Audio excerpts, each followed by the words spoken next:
Não vim pra quê?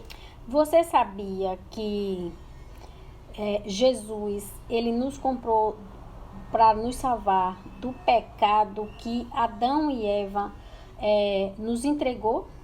Quando a serpente, que era Satanás, que ainda não existia Satanás, mas já era o anjo de Deus, tentando passar a perna em Deus, né? Ele já estava tentando roubar de Deus o que Deus tinha feito.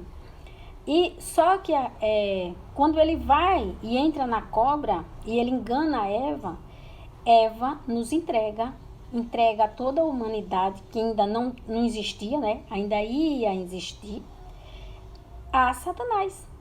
E daí Deus vira as costas para Adão e Eva. Deus se separa, Deus esquece tudo ali que tinha ali que ele fez. Deus vai embora, volta para o céu, não quer saber de Adão e Eva.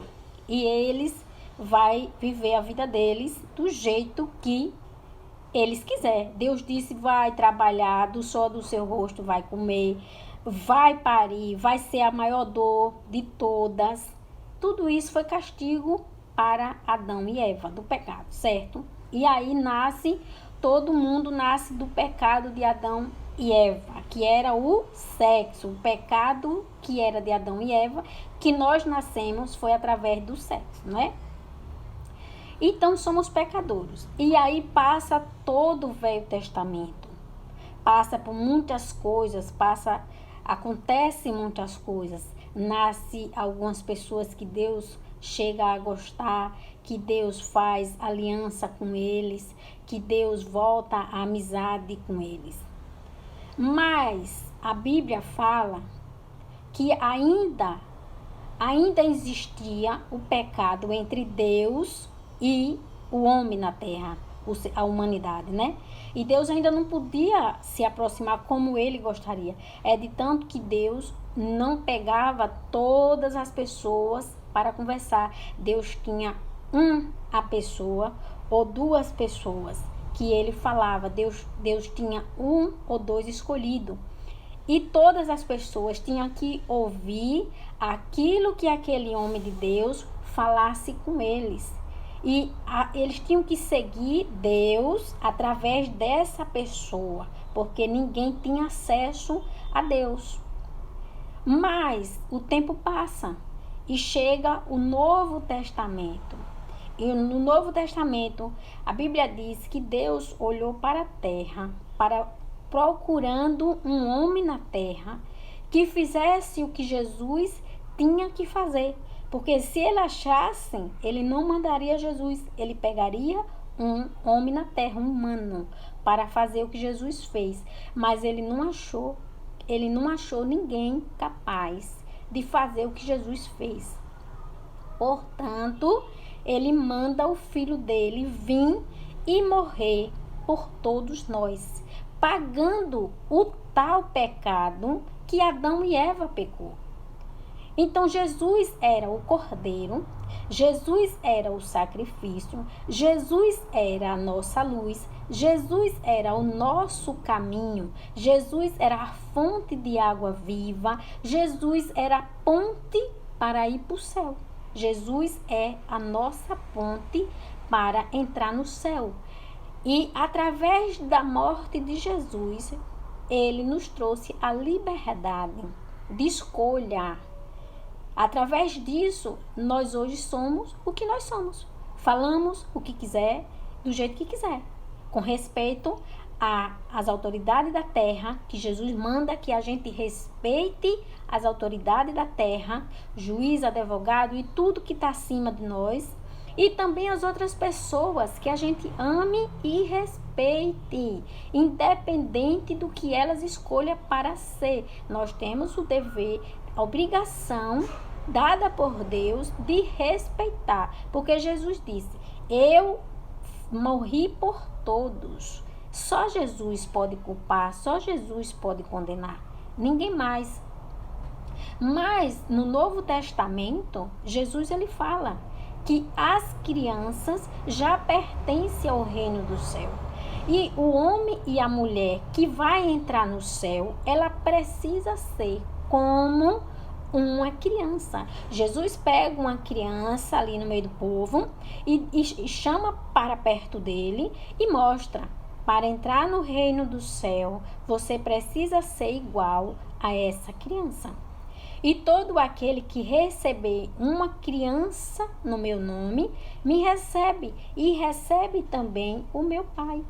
Então, a criança, ele disse assim, já tem passaporte, já tem passagem comprada de graça para o céu. Deus não quer que a criança não vai precisar pagar nenhum preço para entrar no céu, porque assim vai anular o sacrifício de Jesus. Assim Jesus morreu para nada?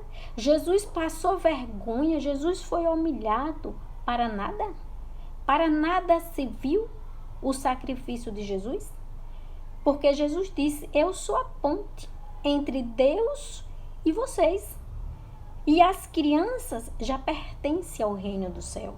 E o homem e a mulher que não se converter e que não for igual a essa criança, jamais entrará no reino do céu. Tem outro versículo que Jesus falou também, que ninguém vai para o céu pelas obras que faz, e ela vai para o céu pela misericórdia de Deus. Então, a misericórdia de Deus foi mandar Jesus, o próprio Filho, para morrer por todos nós.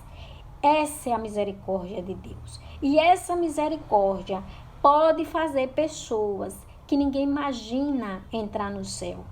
No dia que Jesus chegar, pessoas que não fez trabalho nenhum pode estar entrando no céu.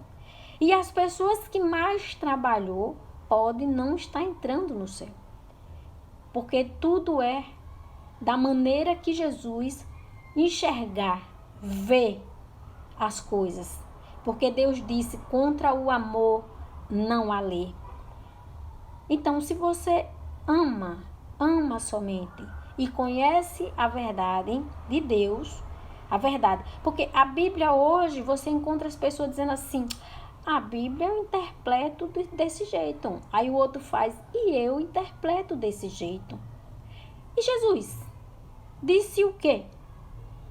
Se eu tenho a minha teoria, a minha irmã tem a dela, a minha mãe tem a dela, e o meu colega tem a dele, e Jesus disse o quê? Então a gente vai ficar perdido. E foi por esses motivos que o inimigo de Deus, o inimigo de Jesus, que foi lançado para baixo, ele entrou nas igrejas. Porque, e essa igreja que eu estou falando as 7 igrejas de Cristo, dentro, na Ásia, no tempo da Bíblia.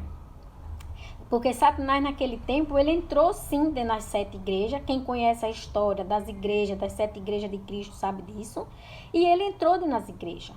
Ele entrou dentro das igrejas, ele se converteu, eles se batizaram, eles pregaram a palavra de Deus, distorcendo a verdade de Deus e transformando em mentira, mas não apagando a Bíblia, não destruindo, porque não pode, porque ela é protegida por Deus, mas ensinando ao contrário da palavra de Deus.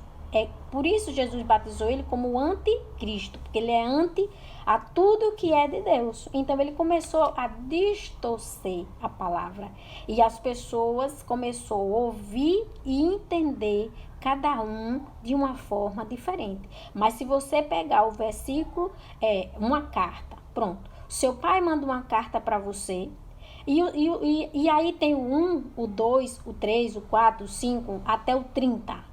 Como você vai ler o 2? Como você vai entender o... Como você vai entender o 2? Como você vai entender o 3? Você tem que ler a carta, toda a carta, para você entender. Então, a Bíblia, ela é isso aí. Você vai ter que pegar aquele versículo do 1 ao 15, ou ao 20, ou ao 30, depende do que tiver lá, e ler. E aí você vai ver para quem Jesus está falando. Ele está mandando o que para quem? Porque há coisas que era por discípulo. a coisa que era para o apóstolo.